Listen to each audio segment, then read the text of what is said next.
Que bom que você está gravando.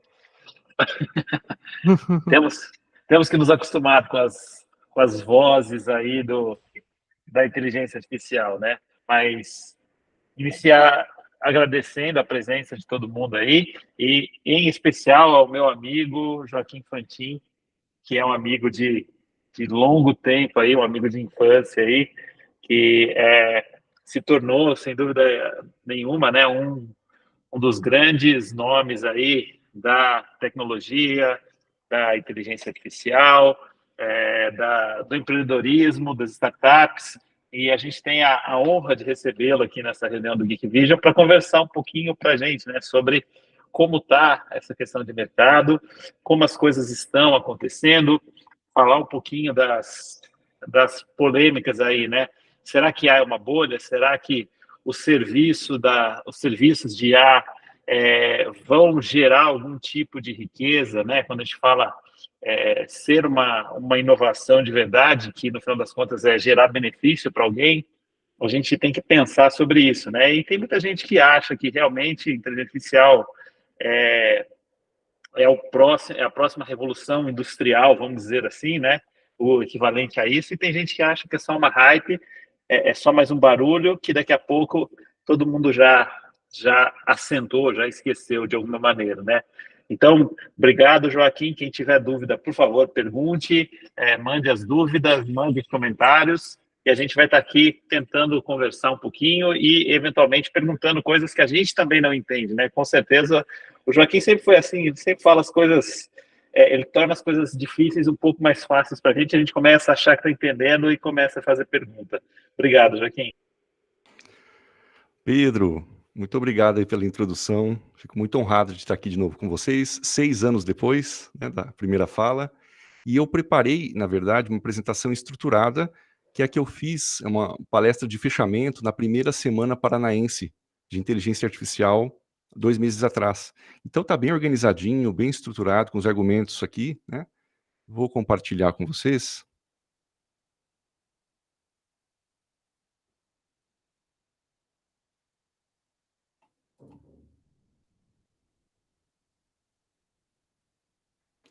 Por isso que ele está com o tema ainda lá do evento, tá? Eu até mantive e fiz algumas modificações dentro. Então, quando e onde usar IA no meu negócio? Para falar sobre isso, eu preciso contextualizar um pouquinho, tá? Parece que é grande, mas não é. É uma fala super rápida. Vou falar um pouquinho da minha história com IA, problemas de TI que as empresas enfrentam, o surgimento do que eu faço hoje, de onde veio, um método prático para revisão empresarial. Eu vou falar um pouco sobre IA generativa e vou comparar com a computação clássica. E também vou dar um exemplo de processo empresarial com IA, para a gente ver na prática como é que funciona isso. Preocupações pessoais com a IA generativa e mensagem final. Tá? Então, minha história com a IA começou na década de 90.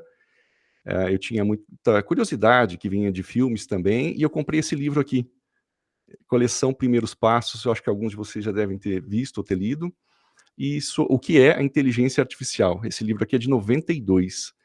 E nesses mesmos anos aí, do início da década de 90, eu participei de um evento de inteligência artificial na Unesp, aqui da cidade de Assis, que é de onde eu venho, né?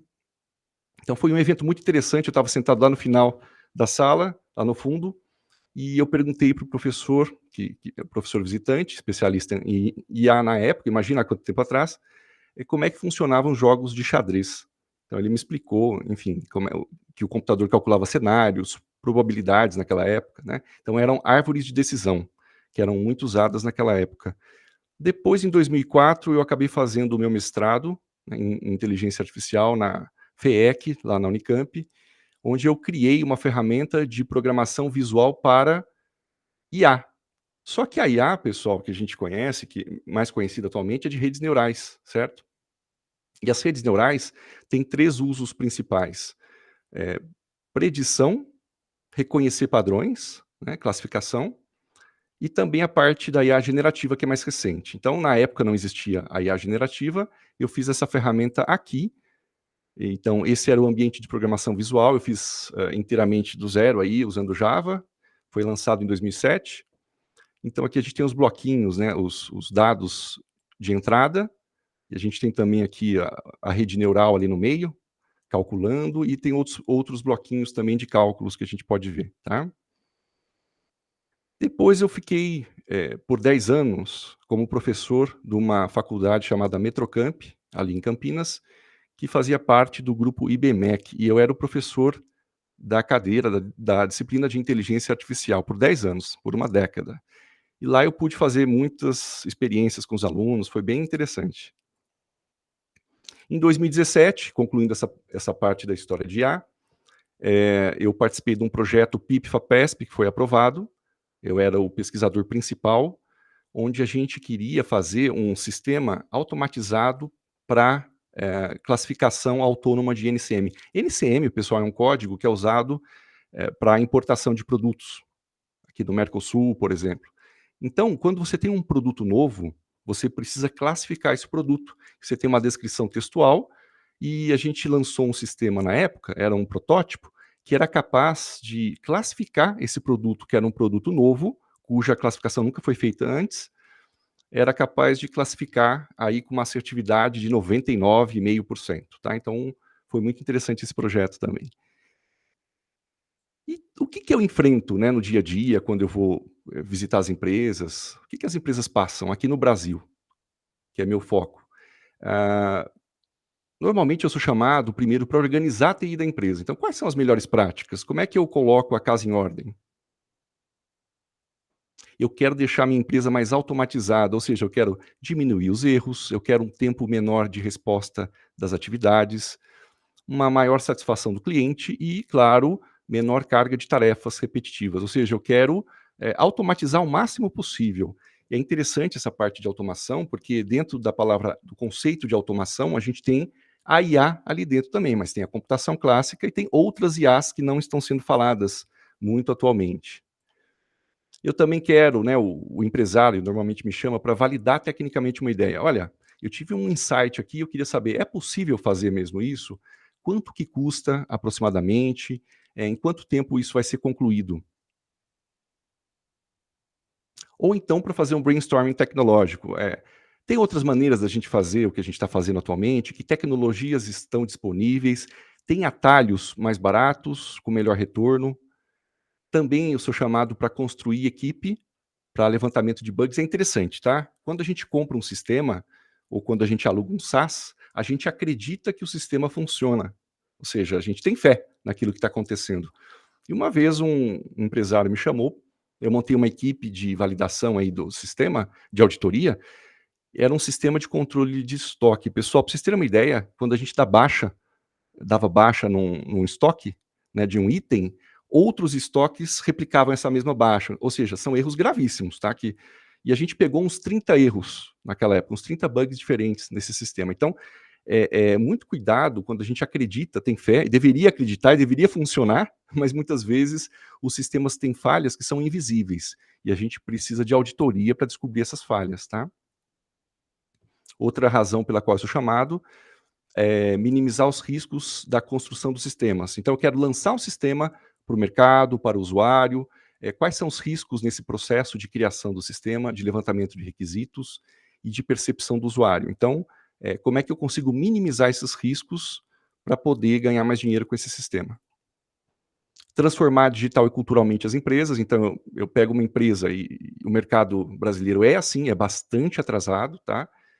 Eles querem implantar tecnologias digitais, mas tem também um componente cultural associado a isso. Então, eu quero fazer também eu quero incluir uma equipe técnica, né, uma equipe de tecnologia mais alinhada, mais atualizada. Eu quero fazer o setup dessa equipe para poder fazer a transformação das empresas, tá? Acabar com o uso de papel e aposentar impressoras. Acreditem, tem muitos lugares que ainda usam papel e imprimem. Qual o problema do papel? É transmitir informações, tá, em processos internos através do papel. Muito lugar ainda usa isso aqui no Brasil. E por último, estabelecer um nível básico de segurança da informação. Eu não sou especialista em segurança da informação, não sei se todo mundo aqui sabe, mas existem umas 50 profissões diferentes dentro da área de TI, tá?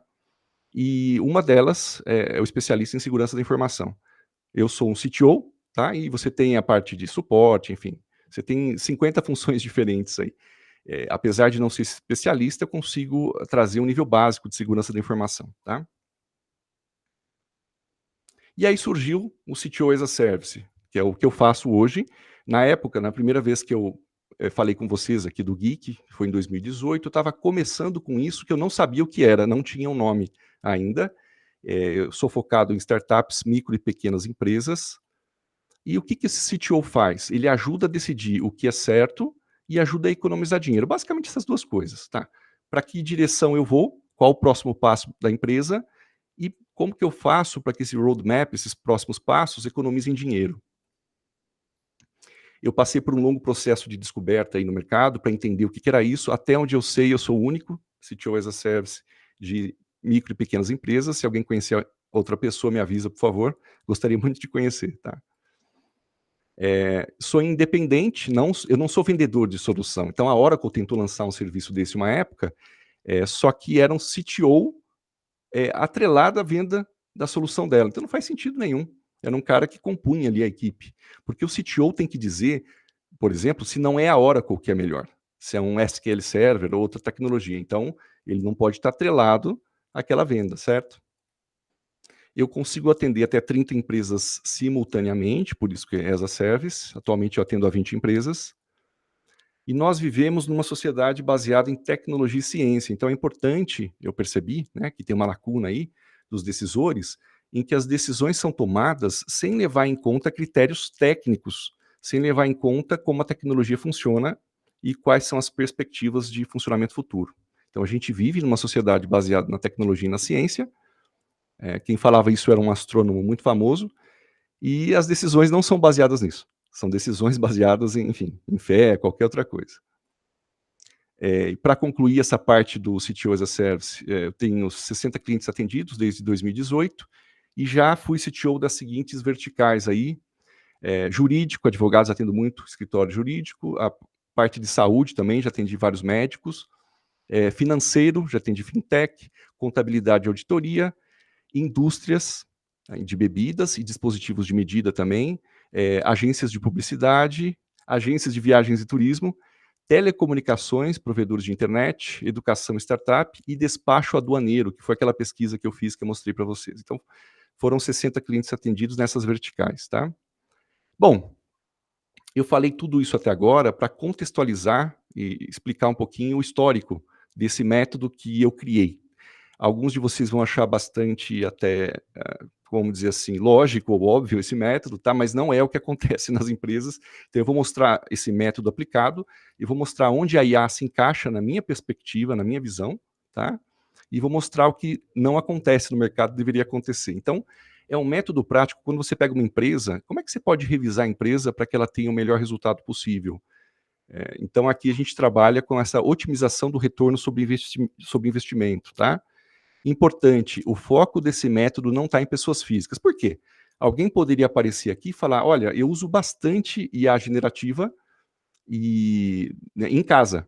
Eu estou usando bastante, está muito legal. Veja, você como pessoa física usando em casa não é um parâmetro para uma empresa, né? Pessoa jurídica é algo completamente diferente de uma pessoa física.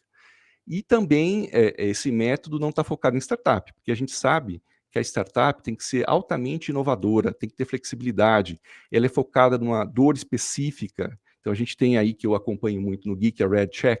Então a Red Check, ela é totalmente específica, ela tem, quer dizer, algumas soluções ali, mas ela usa a IA de forma totalmente assertiva para resolver um problema específico, tá? Então isso é outro assunto, não é disso que eu estou falando. Estou falando de empresas estabelecidas de negócios tradicionais, que são, na verdade, 99,9% dos CNPJs do país. Então, eu estou falando de 99,9% dos casos, tá? E como é que funciona esse processo de otimização? Que a gente nunca pode esquecer, tá, pessoal? É importante vocês saberem que quando a gente fala em retorno sobre investimento, a gente tem que falar de custo. E o custo não é só dinheiro, o custo tem muita coisa que não está contabilizada. Por exemplo, curva de adoção. Eu escolho uma tecnologia, quanto tempo eu demoro para adotar essa tecnologia? Qual que é a percepção do usuário? Eu tenho detratores? Qual que é o impacto da tecnologia nas rotinas do dia a dia? Também eu tenho grau de confiança. Tá, eu adotei a tecnologia, mas ela me ajuda a acertar mais ou ela tem riscos? Ela pode errar. Eu tenho que levar isso em consideração, tá? Então, os processos maduros de uma empresa, idealmente, não tem falhas, pessoal, não deveria ter falha. Um processo bem estabelecido, ele tem que tender à perfeição. Por quê? Toda vez que eu erro, toda vez que eu falho, eu posso gerar um custo e um retrabalho. Então, não faz sentido nenhum eu ter um processo que vai errar, certo? Que vai ter falhas. Então, nesse método prático aqui, que é tipo uma escadinha, a primeira coisa que a gente tem que pensar, óbvia, é o que eu vendo e para quem eu vendo, nunca esquecendo de que é a venda que puxa todo o negócio. Se eu não vendo nada para ninguém, eu não tenho faturamento, eu não consigo manter uma empresa, tá? Então, a revisão começa pelo próprio negócio em si, a natureza do negócio, e aí eu vou para as pessoas. E olha que interessante, se vocês observarem aqui. Eu preciso de profissionais capacitados em funções previstas e úteis. Na minha perspectiva, nessa escadinha que eu costumo adotar aqui, de evolução empresarial, de revisão empresarial, as pessoas estão antes dos processos, e os processos estão antes da tecnologia. Então, eu preciso que profissionais capacitados estejam na função prevista e correta. Eu preciso também que esses profissionais tenham ferramentas mínimas, mesmo sendo analógicas, tá? Para que possam trabalhar adequadamente. Aí vocês podem me dizer o seguinte, Joaquim, não, mas isso é óbvio. Isso é muito óbvio. Então, eu vou contar um anti-case para vocês. Eu fui CTO de uma indústria milionária, uma indústria que faturava milhões, tá? E o diretor da indústria me chamou e falou o seguinte, Joaquim, eu preciso que as pessoas acessem no sistema apenas aquilo a que elas têm autorização para acessar. Então, contabilidade, acessando contabilidade, financeiro, enfim, o óbvio, né? Então eu falei, fique tranquilo que eu vou verificar, fazer uma auditoria para ver se as pessoas estão acessando somente aquilo que podem acessar. Aí eu perguntei para o RH dessa indústria qual a descrição de cargos e funções da empresa. Qual não foi a minha surpresa quando eu recebi uma resposta que eles não tinham. Então, a partir dessa demanda de acesso ao sistema, eles tiveram que fazer uma revisão de cargos e funções, que demorou aproximadamente um ano, né, para ser realizada, para que eu pudesse ter a documentação necessária para poder, para que as pessoas pudessem acessar, né, os sistemas nos lugares corretos, enfim. Aí eu tenho os processos. Os processos são, se tiver algum advogado assistindo, né, enfim, não tem nada a ver com o processo jurídico, de advocacia. Os processos são abstrações de partes da empresa.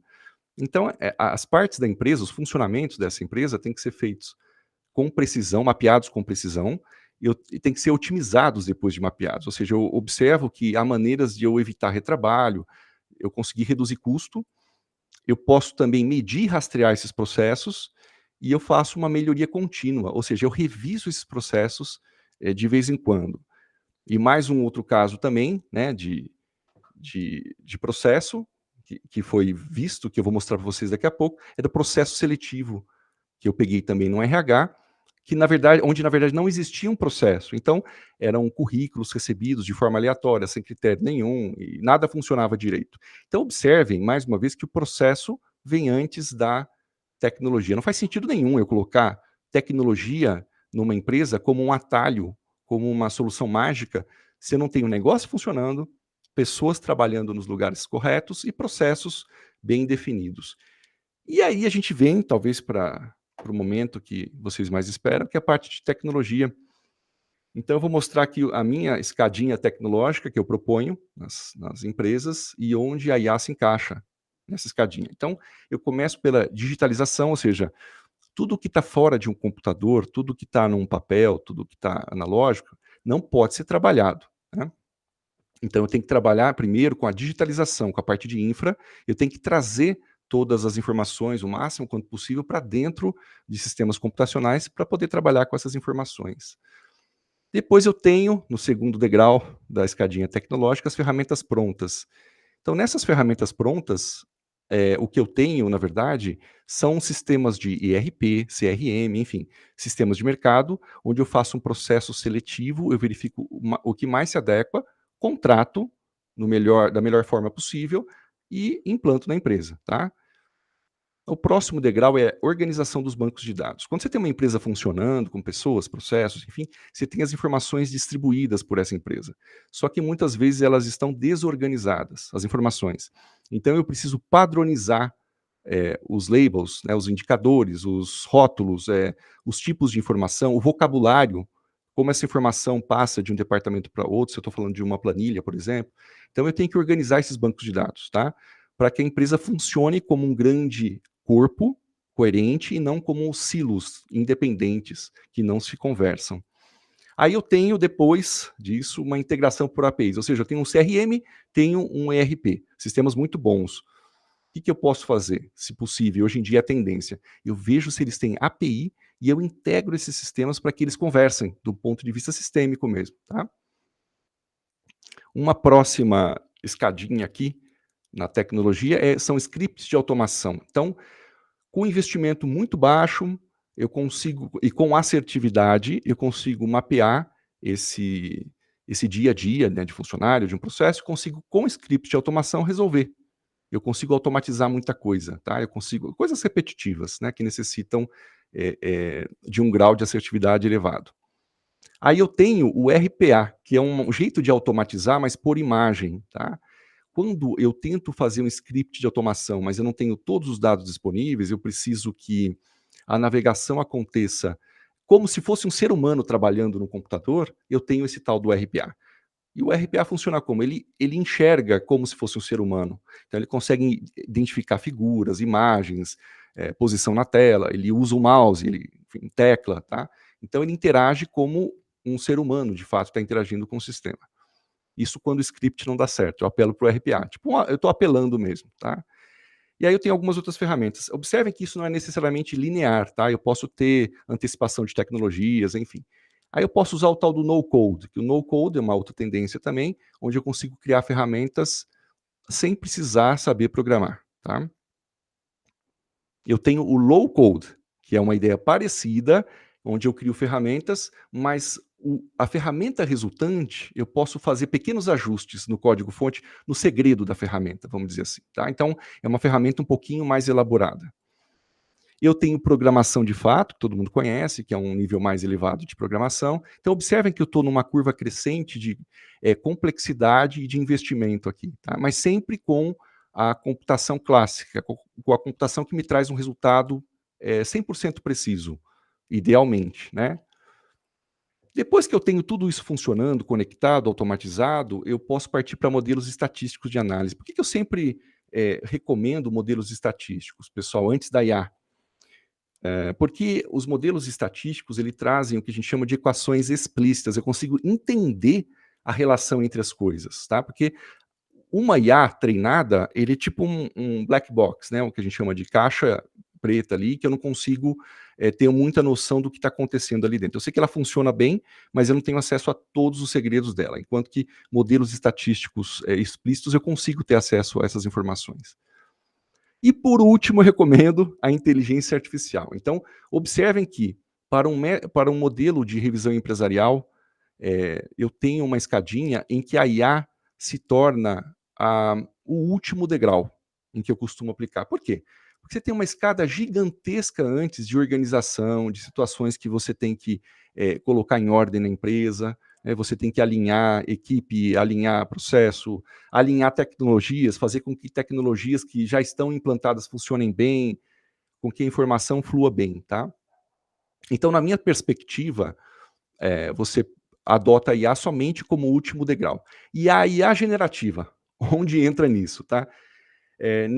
Como CTO dessas 60 empresas aí, eu não observei, detalhe, fui CTO, mas focado no back-office dessas empresas, né, que são as áreas administrativas, tá? Não observei uma necessidade real de uso da IA generativa nesses casos, tá? Eu via que a IA generativa mais complicava, mais atrapalhava do que ajudava. E por isso que eu sempre deixo por último aqui. Vou fazer um pouquinho de histórico de sistemas bio-inspirados, que a gente fala de IA, mas de onde esses sistemas vêm. Oi, Pedro. Joaquim, desculpa só atrapalhar. Então, se eu entendi bem de tudo que você está falando até agora, é que não dá para queimar etapa, né? Não dá para pular os estágios aí, né? Porque uma coisa que vai levando a outra, né? Você não tem... você vai precisar precisar do próximo sistema quando você implementou o nível de complexidade abaixo, né? Se você não tem o nível de complexidade abaixo, você não sabe se você precisa o próximo nível, se eu entendi bem, né? E acho que esse é um ponto essencial para a gente frisar, né? É isso mesmo, Pedro. Com todos os profissionais de TI com quem eu converso e eu apresento, enfim, que é um método próprio meu, isso daqui, tá? Eles acham que, eles costumam concordar, eles acham bastante coerente, né, esse método, com todo mundo que eu conversei até agora. Porque você tem dependências, quer dizer, não faz sentido eu chegar num hospital, por exemplo, né, que é o seu caso, deve ter exemplos. Eu imagino, Pedro, que ao longo da sua trajetória, em algum momento, você deva ter visto situações completamente, em um momento ou outro, sei lá, uma situação bizarra que não faz sentido nenhum, que não é um computador que vai resolver, é um sistema que vai resolver. É um comportamento de uma pessoa, é onde a pessoa onde se encaixa naquele momento, a ferramenta que está sendo usada, enfim. Eu acho que isso vale para todos os casos, né, de instituições no Brasil. Então é assim que eu vejo mesmo, tá? É assim que eu validei e funciona, e o melhor retorno sobre o investimento é nessa escadinha, tá? E a gente parte para sistemas bioinspirados. De onde vem a tal da IA? Eu não sei se alguém aqui já ouviu falar. Nós temos, em 1857, George Boole escreveu um livro tentando imaginar as leis do pensamento humano, e daí ele escreveu a tal da lógica booleana. Era um tratado sobre as leis do pensamento humano, é mais ou menos esse o nome do livro. E em 1857, esse livro ele foi seminal no sentido de que toda a lógica computacional digital hoje é baseada nessa lógica booleana de 1857. Aí nós temos as redes neurais artificiais, que tiveram aí o primeiro start em 1943, com ápice em 2017, na proposta dos LLMs, que são a base do ChatGPT, Gemini, etc. Nós temos a lógica nebulosa, de Zadé, de 1965. Ela é muito utilizada quando você tem que classificar coisas que são de difícil classificação, ou que estão em mais de uma categoria ao mesmo tempo, que é um problema corriqueiro, né? Nós temos os algoritmos genéticos, de 89. Nós temos inteligência de enxame, de 1989 também. O que é isso? Quando você olha uma formiga, ela é bastante limitada na inteligência individual dela, mas o comportamento de enxame no coletivo é como se emergisse alguma inteligência maior, algo maior aí, alguma solução para grandes problemas. Isso é utilizado, sim, na prática. Nós temos também os sistemas imunológicos artificiais de 1998. Eu trouxe esse slide aqui como uma curiosidade do histórico de sistemas bioinspirados, que estão culminando agora na IA generativa. Tá? Então, qual que é a ideia de todos esses sistemas? Isso é uma definição mais minha. IA é a tentativa de fazer um sistema computacional pensar como um ser humano. Esse é o objetivo final, tá? É uma tentativa de simular a mente humana, com base no que sabemos sobre nós. Lembrando que existem muitas definições alternativas, existe muita discussão. A gente sabe que o termo inteligência artificial surgiu na década de 50 como um golpe de marketing, vamos dizer assim, para que um evento fosse bem sucedido. Mas eu acho que faz sentido como proposta de objetivo final. Eu quero sim entender como a mente humana funciona e eu quero fazer com que um computador funcione igual, tá? Por mais que hoje nós tenhamos modelos matemáticos, que o pessoal fala são ferramentas, são modelos matemáticos, sim, mas são bioinspirados e o objetivo final é esse daqui, tá? Eu queria comparar aqui agora uma computação clássica com inteligência artificial. Então, voltando um pouquinho aqui, nós vemos o quê? Que tudo isso daqui que vocês estão observando, tudo que vocês estão observando aqui, eles fazem parte de computação clássica, então, digitalização, ferramentas prontas, etc. Até modelos estatísticos de análise são computação clássica. Apenas a IA, ela faz parte de um outro tipo de computação que a gente vai ver agora as diferenças, tá? Bioinspirada, então eu tenho mão de obra abundante na computação clássica, eu tenho mão de obra escassa na IA. Gente, eu estou falando que é escassa em comparação com a mão de obra da computação clássica, tá? Não é que está sobrando, está faltando gente em todos os lados aqui, em todas as frentes. Na computação clássica, 2 mais 2 igual a 4, embora a gente possa entrar em algumas discussões filosóficas, enquanto que na IA, 2 mais 2 pode ser 3.93, 4.07, né? Tem um grau de variação maior.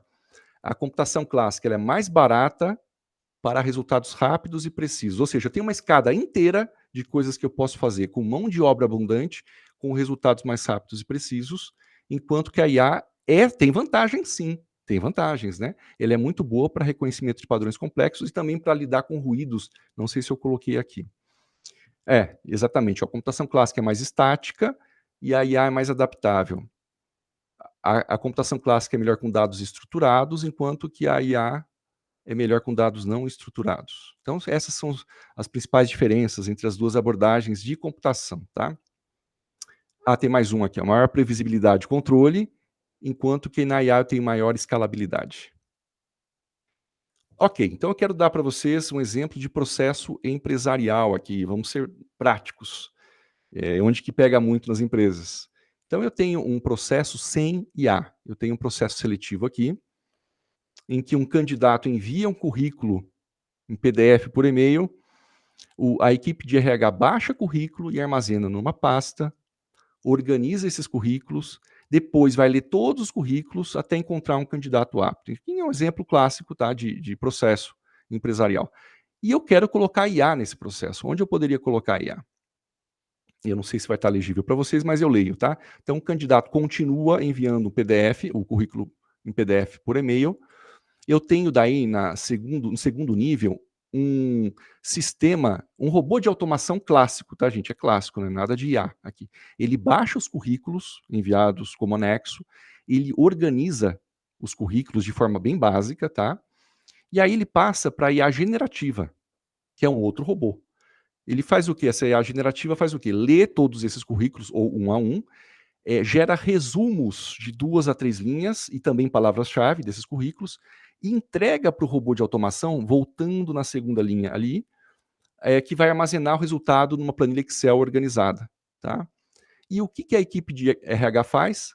Vai trabalhar com filtros do Excel, das palavras-chave, enfim, nos resumos, para poder facilitar todo o trabalho. Então, o que eu tenho aqui? Eu tenho uma economia muito grande de tempo da equipe de RH e um aumento da precisão com essa combinação aqui de 2 robôs distintos, um de computação clássica e outro de IA. Bom, agora eu vou para algumas preocupações, não sei se alguém tiver alguma pergunta, pode interromper, tá? Mas eu tenho algumas preocupações pessoais aqui com a IA generativa, eu queria trazer para vocês. A primeira é que a IA generativa cria muitas coisas rapidamente. Então, eu tenho uma grande preocupação com uma explosão de ruído nas redes sociais, principalmente. O que é ruído? Se eu posso criar muita coisa com facilidade, apenas clicando, apenas pedindo para o robô fazer, eu reforço a sociedade da ilusão. Né? Então, é uma sociedade que a gente vive onde eu tenho seguidores comprados, eu tenho filtros nas imagens do Insta, enfim, conteúdo massivo de baixa qualidade. A gente está decaindo muito a qualidade de bastante coisa aqui. E aí a generativa pode fazer o quê? Dependendo de quem usar, vai explodir a produção de conteúdo que vai reforçar essa sociedade que já está complicada. Então, essa é uma das preocupações que eu tenho. Uma outra preocupação que eu tenho é o seguinte: nós sabemos que toda profissão tem os juniores, os plenos e os seniores. Né? Então, você tem uma pirâmide em cada uma das profissões. Um empresário, um decisor que é focado em custo, se ele tem a possibilidade de colocar um estagiário robô, e é importante eu frisar isso, o ChatGPT e essas IAs generativas são os melhores estagiários do mundo. Eles são os melhores estagiários do mundo, tá? Então, quando eu tenho a opção de contratar um estagiário por R$100, é isso que deve estar mais ou menos, né, o valor da mensalidade, eu não vou contratar um ser humano. Então, isso vai existir um estímulo a não contratar pessoas que são recém-formados ou que estão na faculdade ainda. Isso é uma preocupação pessoal minha, não vi escrito em nenhum lugar, tá? O que me preocupa nisso é que vai tornar o salto profissional um gap muito grande, porque eu não tenho entrante com opção no mercado de trabalho. Então, esse cara está entrando sem ter a opção, porque eu tenho robôs. Mas quem decide isso? O empresário, o empreendedor. A decisão dele é baseada no quê? Em custo e assertividade. Se eu tenho um robô que acerta mais que um estagiário e é muito mais barato e trabalha 24 horas por dia, eu vou colocar o robô, certo? Então eu tenho essa preocupação de médio e longo prazo com a pirâmide profissional de muitas profissões. Eu queria chamar atenção para isso também, que o uso da forma pessoal é diferente. Opa, Nívia, pode perguntar. Joaquim, deixa eu fazer uma pergunta aqui. Você falou da IA generativa, é o que eu estou pesquisando. A gente até conversou sobre isso, né? Com relação a esse risco do mercado, esse medo da substituição, eu tenho acompanhado bastante o ChatGPT, e o que eu observei, lendo muito do material que eles disponibilizam no site deles, é o seguinte: essa questão de que novas profissões vão surgir, isso é uma realidade, porque a empresa alega que quando ela começou a empresa, ela tinha um grupo de funcionários. E a empresa hoje ela é totalmente dinâmica, ela já tem funcionários com diversas especializações, e inclusive estão surgindo profissões novas devido à demanda que foi apresentada. Eu acho que essa preocupação é legítima, mas eu não sei se é porque eu estou estudando isso e eu acabo tendo um entusiasmo maior, mas eu acho que para algumas saídas a IA generativa ela pode ser muito bem ela muito bem aplicada, ela pode agregar muito. Eu vejo com bons olhos em alguns aspectos na saúde, especificamente, em alguns outros setores. Talvez, a gente já até conversou sobre isso, o que eu penso é que o que está acontecendo na prática é que essa coisa da IA, ela foi para todos os aspectos. Então, está todo mundo querendo levantar essa bola de alguma forma e ganhar dinheiro com isso. E talvez possa desvirtuar um pouco. E aí apresentar, de repente, falsos resultados, fazer considerações que talvez não sejam adequadas nesse momento, mas assim, acho que a gente merece conversar um pouco mais sobre isso, porque eu ainda sou uma pessoa que acredito e vejo muito potencial na IA generativa. Fechei aqui, tá? Legal, Nívia, obrigado pelos comentários. A minha grande preocupação da IA generativa é com os casos de uso. Eu acabei me esquecendo de colocar aqui na apresentação, mas tem um estudo que eu peguei, muitos estudos estão sendo lançados por aí. Eu peguei um estudo, eu acho que eu mandei para você, inclusive, da área de seguros, né? Na área de seguros, se eu não me engano. E o título desse estudo é o impacto da IA generativa no mercado de seguros, tá? Quando você vai entrar no estudo, existe uma tabela, que eu gostaria muito de estar mostrando aqui, enfim, talvez eu consiga depois aí compartilhar a tela e mostrar. E você vê que nessa tabela, 90% dos casos de uso de inteligência artificial, que são reais, são importantes, enfim, são de IA clássica, nem sei se existe esse termo, mas é a IA mais antiga, né, que é a IA preditiva e a IA classificatória. Então, você tem razão mesmo. Então, você tem os casos de uso que são importantes, que são relevantes, mas existe uma intenção de generalizar o uso da IA generativa. Então, você fala que tem um potencial maior do que tem, ou você força um pouquinho o vocabulário. Eu acho também, Nívia, que isso pode ter a ver com isso deve ter passado pela equipe de marketing deles, não chama só de IA, põe IA generativa para que esse documento seja mais distribuído, por exemplo. Talvez seja uma estratégia deles, mas tecnicamente está incorreto o nome do documento, né? Então, o que a gente precisa é realmente passar esse período que tem um pouquinho de euforia, mas tem resultados também, para entender de fato onde ela é útil, né? É só essa a minha preocupação, tá? Tá, joia. Aí a gente tem aqui que o uso de forma pessoal é totalmente diferente do uso corporativo, porque quando você cai numa empresa, mesmo que pequena, você tem compliance, auditoria, risco de dano à imagem. Eu vou dar um exemplo, você coloca um robô de IA generativa respondendo a chats, respondendo a comentários numa rede social. Eu acho que até deu problema uma vez, né, com isso. Enfim, existe um risco muito grande. Por quê? Você não consegue controlar. Todo computador é uma máquina de estados, todo programa é uma máquina de estados. E você não consegue controlar todos os estados possíveis de uma IA, né, de uma rede neural artificial. Então você tem esse risco. Ela pode ou alucinar, ou falar besteira, ou xingar, ou ter viés, né? Que eu acho que até o último. Eu nem coloquei a parte do viés aqui, mas são esses riscos mesmo. E aí você tem a questão da alucinação. E eu quero deixar muito claro isso, porque se você tem uma situação em que você precisa... Veja bem, um processo numa empresa existente... As empresas tradicionais são quanto? Que eu falei para vocês, 99,9% dos CNPJs. Quer dizer, o resto que é startup. Então, 99,9% são empresas tradicionais. Uma empresa tradicional, ela pode até buscar inovação, mas ela quer que os processos dela sejam... que eles se repitam sem erros. Sigma 6, eles querem, quer dizer, quase 100% de efetividade. Tá? Se eu tenho um modelo de IA generativa que matematicamente alucina, eu não consigo resolver 100% disso, ela não serve para essa situação que eu estou falando, processos estabelecidos de empresas tradicionais. E serve para outras coisas. Ela pode, por exemplo, servir para... bom, pessoalmente eu uso, né? Ela serve para muita coisa. Então eu quero uma versão inicial de alguma coisa. Eu quero, vamos dizer assim, destravar a criatividade. Eu quero fazer uma reunião de brainstorming. Mas eu quero dizer que num processo empresarial bem estabelecido, eu não quero que haja nenhum tipo de alucinação, nenhum tipo de ruído. Tá? Essa é a minha maior preocupação com a IA generativa nesse contexto empresarial. É por isso que eu fiz aquela escadinha lá de adoção tecnológica.